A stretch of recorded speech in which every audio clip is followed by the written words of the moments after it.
شێرەکەی بەدلیس، سندوقی متمانیشکاک و شێخ سەعید و شێخ مەحموود، قارەمانێکی کورد بە تەمەنێکی کەمەوە لە باکوور و باشوور و ڕۆژهەڵاتی کوردستاندا خەباتی کردووە.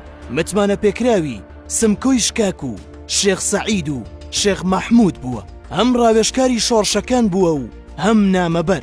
کەمال فەوزی بەک ساڵی 1891 لە پارێزگای بەدلیسی باکووری کوردستان و لەژێر دەسەڵاتی عوسمانیەکاندا لەدایک دەبێت. بەلاوی دەچێتە ڕیزی سوپای عوسمانیەکانەوە، بەڵام کاتێ دەوڵەتی عوسمانی دەڕوخێت و کۆماری تورکیای نوێ دروست دەکرێت، لە تورکەکان دوور دەکەوێتەوە و دەست بە چالاکی کوردانە دەکات.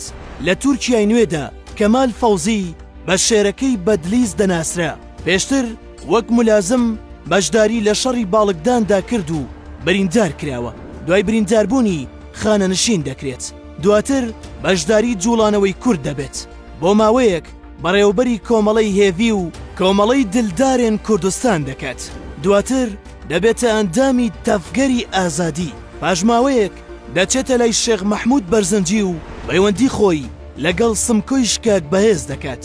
هەردوو سەرکردەکەی کورد متمانەیەکی تەواوی پێ دەکەن و ڕاوێژی سەبارەت بە زۆربەی چالاکیەکان پێ دەکەن.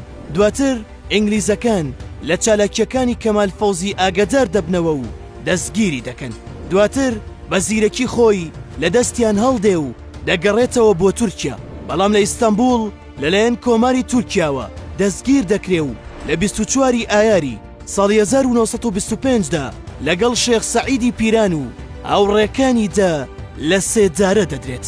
کەمال فەوزی سەرباری چالاکیە سیاسی و سەربازیەکانی نووسەری 5 کتێبە لەبارەی کوردەوە کە تا ئێستا تەنها دوانیان چاپ کراون. ئایا پێت وایە تا چەند ئاگاداری قوربانیدانەکانی بارچەکانی تری کوردستانین؟